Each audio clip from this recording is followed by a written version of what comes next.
you can look at a couple things. If I go to Task Manager and look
Biblia inatuambia kutoka kitabu cha Zaburi 95 mstari wa 2.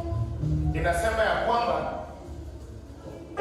let us come before the Lord with thanksgiving and make a joyful shout. Praise the Lord. How many are joyful this morning?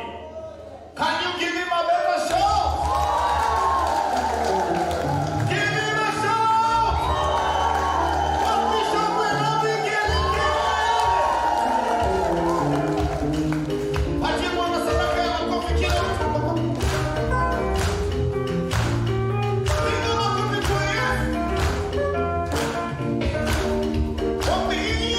Yesu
Grammarly can help you write quickly and confidently, so you never have to slow down. Corrections make your writing mistakes. What's up, guys? Paul Richards here with the Stream Geeks, and I have probably the biggest, best new thing with OBS 24.0 that I want to share with you guys. It's the ability to dynamically manage your bitrate so that you do not drop frames based on fluctuating bandwidth. I know that's a lot of big words, but hey, this is probably going to make your live stream much better. And I got to show this to you, especially if you're new or you're not sure what your bitrate should be. This is a checkbox inside of OBS that you should know how to use. Let me show it to you guys. So here's my OBS Studio. I'm at OBS Studio 24.0. This is a release candidate. We support OBS on Patreon and Open Collective. If you're a big OBS user, I highly suggest that you support them there to help the development of the project. And this new feature is available in OBS 24.0. Not available on the website yet, but I'll give you the secret beta link below. Let me show you the new feature. So inside settings, this is in the advanced settings area. There's a whole bunch of new stuff that we need to be taking a look at. Now, the first thing in here, a lot of new stuff that I'm still even myself getting to learn about here is all about kind of maximizing the priority and the optimization of your computer. So you can see here, process priority, we can set to high. That's new or new-ish. I hadn't seen that before.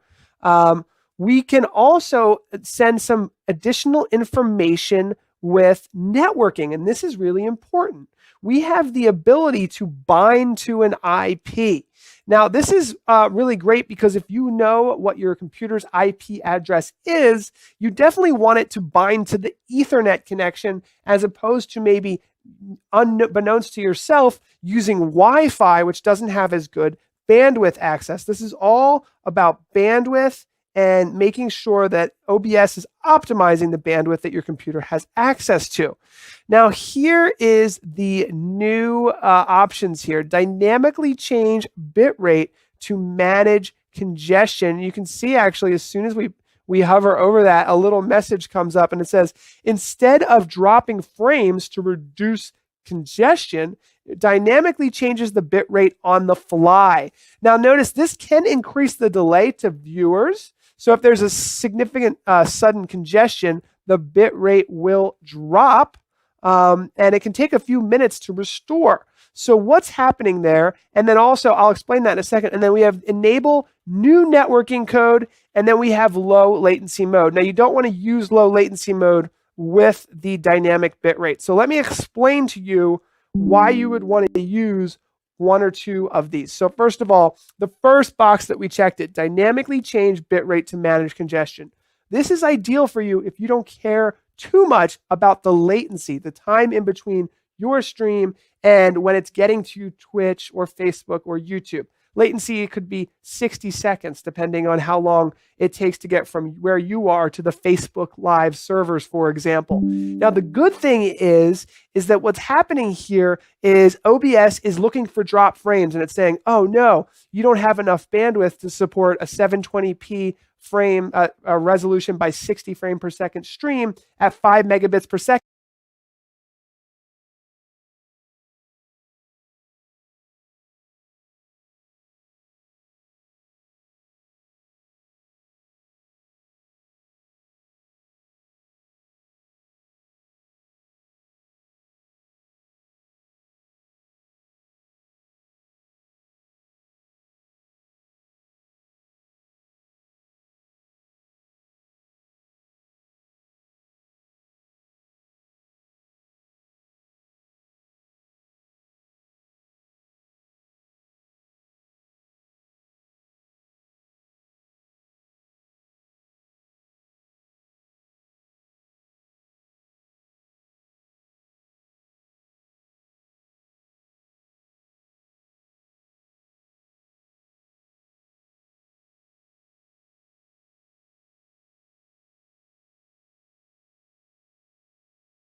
Second, let's dynamically reduce the amount of bit rate. Think of bit rate as your pipeline, your internet connection, your upload speed to the internet. OBS will actually make it smaller so it stays more consistent and doesn't drop frames. Now, when your bit rate goes down, the quality of your stream does go down, but it's better than dropping frames and trying to push too much of a square peg through a round hole, if you know what I mean. So if you're not concerned if it's a church service or if it's a business presentation and you don't care if it's 5 or 10 seconds longer delay, this is going to be perfect for you, especially if you have maybe limited access to internet bandwidth. Now, enabling the new networking code, that checkbox, I don't know what that does. I'm going to ask some of the guys at OBS that I know about that and post about it in our Facebook user group. Low latency mode would be if you really want to have super low latency, the time in between your stream to the content delivery network, because you really care about that interactivity with your audience. Hopefully that was a good explanation. Don't forget to subscribe to our YouTube channel, especially if you follow OBS and you use OBS. Check out our Facebook user group below, where a lot of us are chatting about how to optimize our OBS systems together. And hopefully you found this helpful. I also have a book on OBS that maybe you might want to download for free at ptzoptics.com/book. So check that out, and don't forget to like our video. Let us know in the comments if you've had issues with bandwidth using OBS. I think this new feature is